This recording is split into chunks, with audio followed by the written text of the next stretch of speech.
പാവനാത്മാവേ അഗ്നിനാളമായി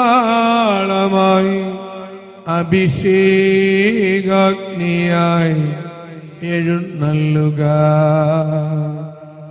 വരിക, വാഴുക. ആത്മാവിൻ മാധുര്യമേ, വെളിവിൻ കതിരേ, ആത്മാവിൻ തണുപ്പേ,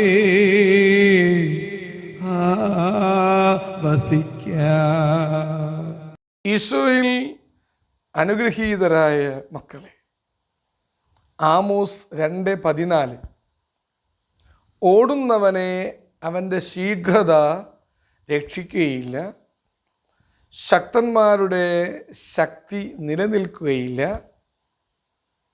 കരുത്തന് ജീവൻ രക്ഷിക്കാൻ ആവില്ല.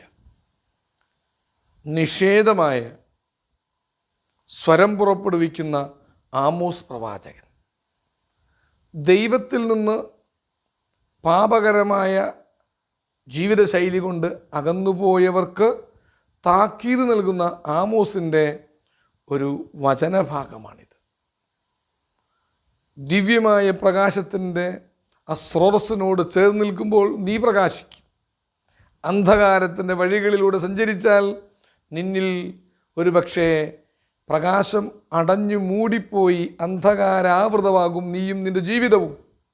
അതുകൊണ്ടാണ് ഒരു പക്ഷേ ഓടുന്നവൻ്റെ ശീഘ്രത കൊണ്ട്, ആ സ്പീഡ് കൊണ്ട് അവന് രക്ഷ സുസാധ്യമാവില്ല. ശക്തരെന്ന് കരുതുന്നവർ, ശക്തിയിൽ ആശ്രയിക്കുന്നവർ, ബലിഷ്ഠമായ പലതും ചെയ്യാൻ ശേഷിയുള്ളവർക്ക് ശക്തി എന്നും നിലനിൽക്കുകയില്ല. ഒരു നാൾ ക്ഷയിക്കും. ഏതു ബലവാനും വീഴും. സാംസന്റെ അധപതനം ഓർമ്മയിലിരിക്കട്ടെ. കഴിഞ്ഞില്ല. കരുത്തന് ജീവൻ രക്ഷിക്കാനാവാത്ത ദുർസ്ഥിതി അവൻ്റെ കൂടെയുണ്ട്. ഒരു മാങ്ങ അതിൻ്റെ കണ്ണിമാങ്ങ സ്ഥിതിയിൽ തന്നെ പഴുക്കുമ്പോൾ അതിനെ ഇല്ലാതാക്കാനുള്ള പുഴു അതിൻ്റെ വൈകൃത രൂപത്തിൽ കണ്ണിമാങ്ങയിൽ അടങ്ങിയിരിക്കുന്നുവെന്ന് പ്രകൃതി പഠിപ്പിക്കുന്നത് പോലെ നമ്മുടെ തന്നെ ലോകത്തിൻ്റെ മുൻപിലുള്ള പല അവസ്ഥകളും മാറും, ക്ഷയിക്കും. ക്ഷയിക്കാത്തത് ദൈവത്തിൻ്റെ കൂടെയുള്ള ആ കൃപയാണ്. ആ കൃപ നേടാൻ ശ്രമിക്കുക. ഓടുക കർത്താവിൽ, ബലവാനാവുക കർത്താവിനോട് കൂടെ, ജീവൻ ആസ്വദിക്കുക കർത്താവിൻ്റെ ജീവൻ കൈക്കൊണ്ടുകൊണ്ട്. ഹല്ലേലൂയ, ആവേ മരിയ, ആമേൻ.